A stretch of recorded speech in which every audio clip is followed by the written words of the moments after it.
Why am I still on suboxone 9 years later? Thank you so much for being kind when you asked this question. I totally understand why you're asking the question, and I'm going to answer it for you to the best of my ability. And so, honestly, and I love that you said this on here, because this is a lot of the reason why. I feel like suboxone is like having full coverage insurance on my sobriety. I feel like having suboxone to take every day, it helps me to not have triggers or not have thoughts of using, and it ensures me, I know as long as I have suboxone, I'm not going to go out and make any stupid decisions. Now, I have worked really hard for the last 9 years, changing my behaviors, learning new coping skills.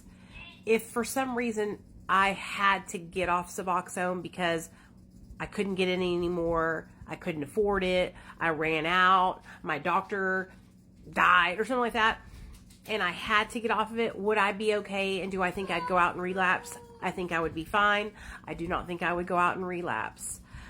To me, though, why am I going to go through that if I don't have to? If I'm comfortable being on it and it's working for me, then why am I going to put myself through that? You know, that's just where I'm at today.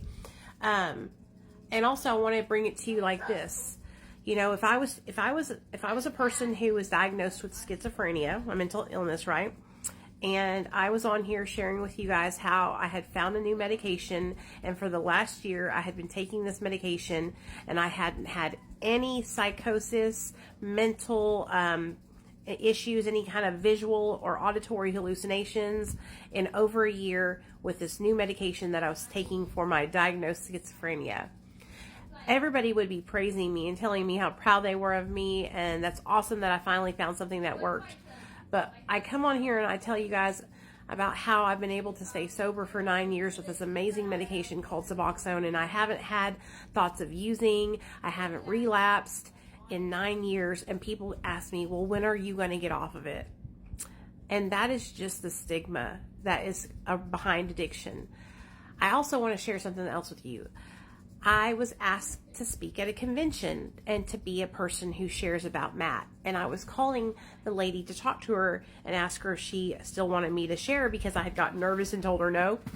And she said, I said, did you find anybody? She said, no, you're the only person that we know that speaks openly about being on medication-assisted treatment and is not ashamed of it. And that just made me feel so sad that here in Arkansas, there's really not anybody speaking about being on medication-assisted treatment and being proud of it, and how many people there probably are that are on suboxone who don't have anybody to look up to in the recovery community here in Arkansas. And so I thought, well, I need to talk about it. I need to keep sharing about being on suboxone, because there's nothing to be ashamed of that I'm on this medication, that it's helping me be a productive member of society, that it's helping me be a mom to my son. Like, it just makes me so sad that people think that recovery has to mean that they can't take medication that helps them. But that is what we have all been taught for so many years. And I really want to leave you with this. Why do you think it is that we have been taught that recovery is abstinence only, and that taking any mind or mood altering substance is not recovery? Why do you think that is that we've been taught that? Because when we go into treatment centers, all these people are forced into this one pathway, and the majority of people don't get sober that way. The majority of people, it takes them 5, 10, some people 20 times in and out of these rehabs to put together any kind of significant sobriety time.